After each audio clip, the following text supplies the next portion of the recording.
നിങ്ങൾ ഓരോരുത്തരും വരുന്നതും അതിനേക്കാൾ അപ്പുറം എന്റെ പ്രിയപ്പെട്ട എന്റെ ജ്യേഷ്ഠതുലിന് സമാനമായ ഉണ്ണിമാഷി അഭാവത്തിൽ ഈ റിപ്പോർട്ടും പുതിയ കമ്മിറ്റിയുടെ തെരഞ്ഞെടുപ്പിനും ചുക്കാൻ പിടിക്കണല്ലോ എന്നോർത്ത് ഞാൻ ഈ പുറത്തേക്ക് നോക്കി നിൽക്കുമ്പോൾ ഒരു ഓർമ്മ എന്നെ തഴുകി തലോടുകയാണ്.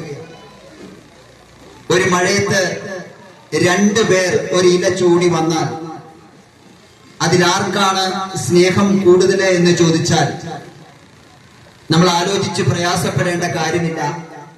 അതിലാരാണ് കൂടുതൽ നനഞ്ഞത് ആ വ്യക്തിക്കായിരിക്കും. ഒരു വാഴയില ചൂടി വന്നാൽ ആരാണോ കൂടുതൽ നനഞ്ഞത്, കാരണം നമ്മൾ രണ്ടുപേര് ചൂടുവാണെങ്കിൽ നമ്മൾ നനയാതെ മറ്റേയാളെ ചൂടിക്കുമെന്ന് ചുരുക്കം. ഞാൻ നോക്കിയപ്പോ നിങ്ങളൊക്കെ നനഞ്ഞാണ് വന്നത്. അതിനർത്ഥം നിങ്ങളെക്കാളും കൂടുതൽ നിങ്ങൾക്ക് ഈ വിദ്യാലയത്തോട് സ്നേഹമുണ്ട് എന്നുള്ളതിന്റെ തെളിവാണ്. ഒന്ന് കൈയടിച്ചേ, ഞാൻ അത്രയും പറഞ്ഞല്ലേ ഈ മഴയത്ത് വന്നത്. ചിലർ വിചാരിക്കും ഒത്തിരി സ്നേഹമുണ്ടോ, ഞാൻ നനഞ്ഞോ എന്ന് അങ്ങോട്ടും ഇങ്ങോട്ടും തിരിഞ്ഞു നോക്കും. എല്ലാവരും നനഞ്ഞാ വന്നത് ഞാൻ ശ്രദ്ധിച്ചു. എന്റെ മനസ്സിലേക്ക് പെട്ടെന്ന് വന്ന ഒരു കാര്യം പങ്കുവെച്ചു എന്ന് മാത്രമേ ഉള്ളൂ.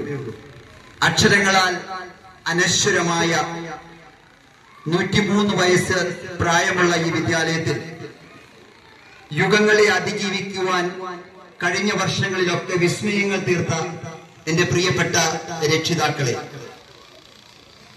നമുക്കറിയാം ഒരു പ്രൈമറി വിദ്യാലയം എന്ന് പറയുമ്പോൾ വലിയ കാര്യമല്ലാത്ത ഒരു കാലഘട്ടത്തിലൊക്കെ പഠിച്ചവരാണ് നമ്മൾ.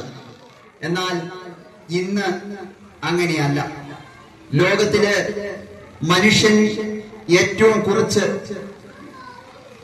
കുറ്റം പറയുന്ന കാലം ഏത് എന്ന് കഴിഞ്ഞ ദിവസം ഒരു പ്രസംഗത്തിൽ ഒരാൾ ചോദിക്കുന്നത് ഞാൻ കേട്ടു. ഞാൻ എന്റെ പഴയ സ്പ്ലെൻഡർ അവിടെ നിർത്തി എന്താണ് ഉത്തരം എന്നറിയാൻ ഞാൻ ആ യോഗത്തിന്റെ ചുവട്ടിൽ നിന്നു. സ്ഥലം എടരിക്കോടാണ്. അപ്പോൾ അതിൽ വെള്ള ഷർട്ടിട്ട ഒരാൾ പറയുന്നത് ജൂണും ജൂലൈയുമാണ് ഏറ്റവും കുറച്ച് മനുഷ്യൻ ലോകത്ത് കുറ്റം പറയുന്ന കാലം എന്നാണ്. അപ്പൊ സ്ത്രീകൾ എന്നെ തുറിച്ചു നോക്കേണ്ടത് ഇതെന്താ ഇങ്ങനെ മാഷ് പറയണേ?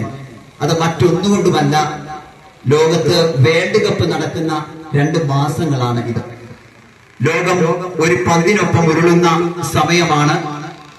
അതുകൊണ്ട് തന്നെ വേൾഡ് കപ്പിനെ കുറിച്ചുള്ള ചർച്ചകളും 140 കോടിയുള്ള ഒരു ജനം ജീവിക്കുന്ന ഈ രാജ്യം പങ്കെടുക്കുന്നില്ലെങ്കിൽ പോലും പലരും നീലയും മഞ്ഞയും ചുമപ്പും ഒക്കെ അണിഞ്ഞ് ആ വേൾഡ് കപ്പാകുന്ന പന്തിന്റെ പിറകെ ഉരുളുന്ന ഒരു കാഴ്ചയ്ക്ക് സാക്ഷ്യം വഹിക്കുന്ന ഒരു കാലഘട്ടത്തിൽ കൂടിയാണ് നമ്മൾ കടന്നു പോകുന്നത്. ഞാൻ ബ്രസീലിന്റെ ഫാൻ അല്ലെങ്കിലും ഒരു ബ്രസീൽ കളിക്കാരനെ കുറിച്ച് ഈ അവസരത്തിൽ ഓർത്തു പോവുകയാണ്. Neymar the junior.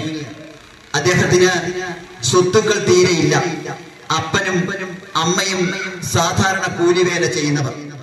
ജീവിതം അദ്ദേഹത്തെ പഠിപ്പിച്ചതെല്ലാം ദാരിദ്ര്യത്തിന്റെ മുഖങ്ങൾ മാത്രമായിരുന്നു. ആകെയുള്ളത് ഒരു പന്ത് മാത്രം. പറമ്പിലും പാടത്തും പഴയ റോഡിലും പൊടിയിലുമെല്ലാം അദ്ദേഹം പന്ത് തട്ടി.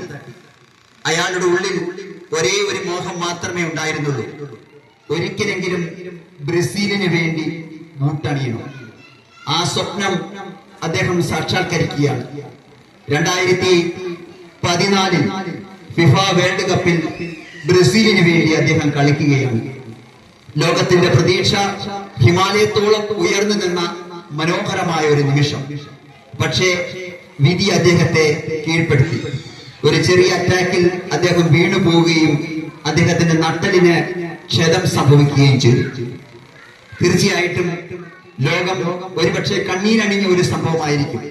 പക്ഷേ നെയ്മർ തന്റെ കരച്ചിലിനെ കണ്ണുനീർ തുള്ളിയായി താഴെ വീഴ്ത്തുകയല്ല ചെയ്തത്.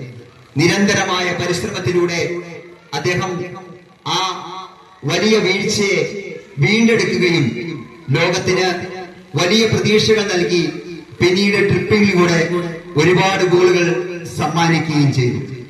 എന്താണെന്ന് ചോദിച്ചാൽ അദ്ദേഹം തന്റെ പുസ്തകത്തിൽ പറയുന്നത് ഇങ്ങനെയാണ്: every setback is a setup to റീഫോൾ എന്നാണ് പറഞ്ഞത്.